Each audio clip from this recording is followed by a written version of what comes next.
This segment of the news has been brought to you by Sun Oil Limited. Welcome back. Parliamentarians in the lower chamber debated and passed the Bahamas Agriculture and Marine Science Institute Bill 2022 on Wednesday. Minister of Agriculture and Marine Resources Clay Sweeting says the bill lays the foundation for the future. Leading off debate, he told parliamentarians that the BAMSI bill will lay educational foundation for the future of agriculture and marine science in the country, as he contends that it's needed to ensure that our generations are wiser, adding that it's imperative to act now to direct our course. The BAMSI Bill 2022 will establish a legal and regulatory framework for the operation of the institution, providing greater autonomy and, according to the minister, remove undue influence.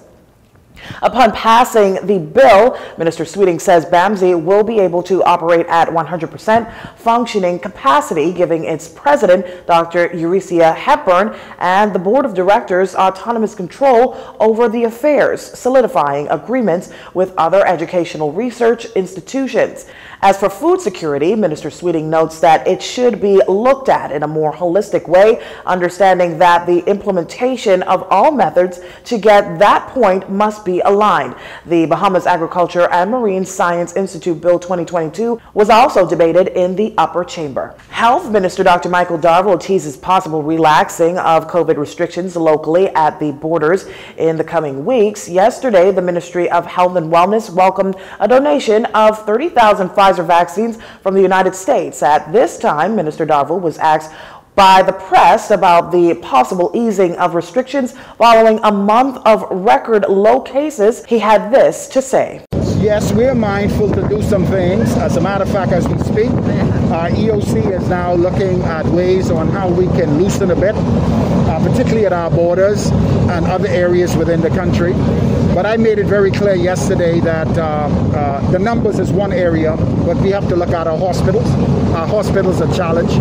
And so when we make decisions, we need to make decisions as it relates to both, not just the numbers. But I'm pleased to say that the numbers are going down. At the borders, we have testing modalities in place. We are mindful that as it stands right now, individuals who are vaccinated who are trying to get into the country, they need to do a rapid antigen test within 72 hours. We have a plan locally when you arrive, particularly those who are involved with a travel visa, that they would be tested within 48 hours, and that was changed to 72 hours, and now it may go back to 5 days.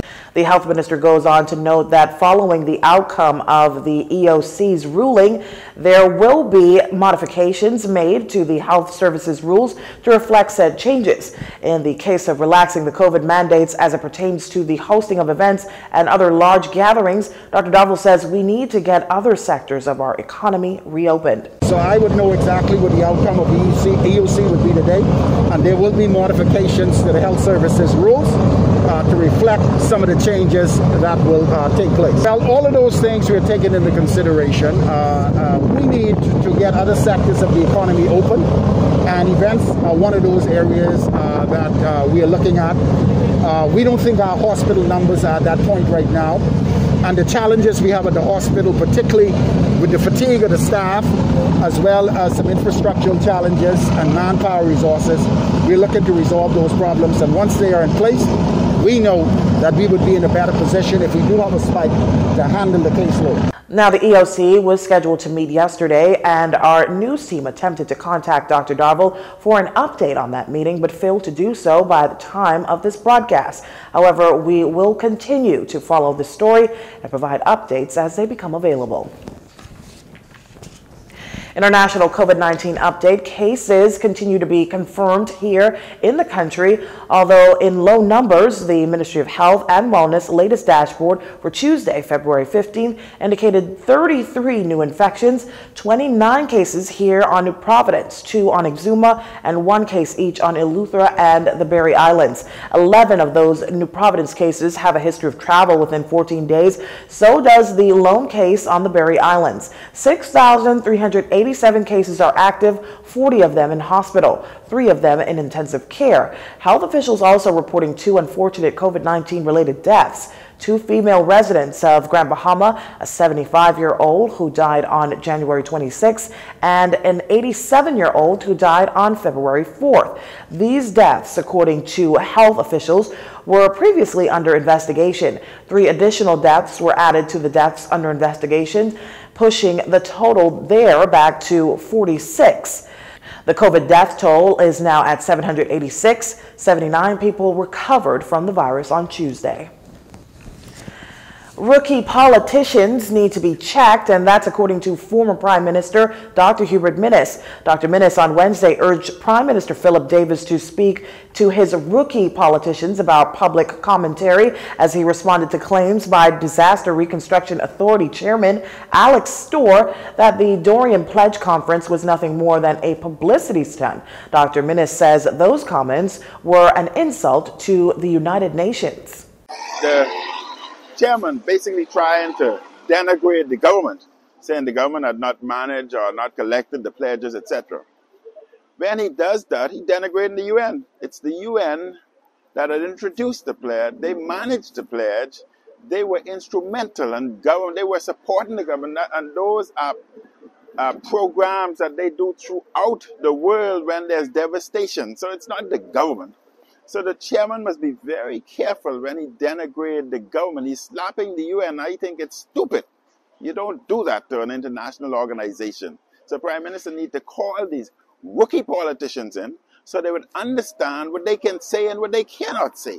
It was just last week that Mr. Storr told the media that the former government nor the current collected the nearly $1.5 billion pledge during a national pledge conference in January of 2020.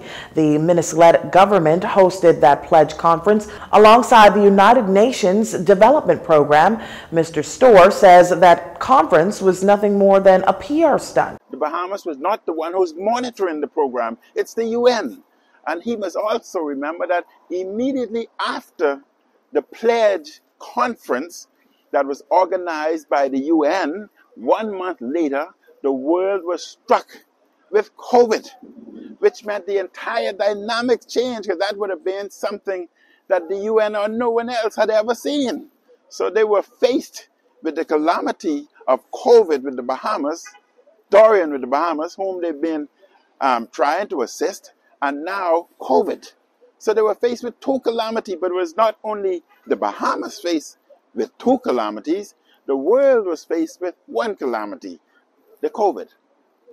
It is estimated that Hurricane Dorian caused $3.4 billion in loss and damages when it tore through Abaco, its Keys, and Grand Bahama in September 2019. Well, that does it for news this evening. Once again, I'm Leah Cooper, and from all of us here at JCN News, have a wonderful evening, everyone. This segment of the news has been brought to you by Sun Oil Limited.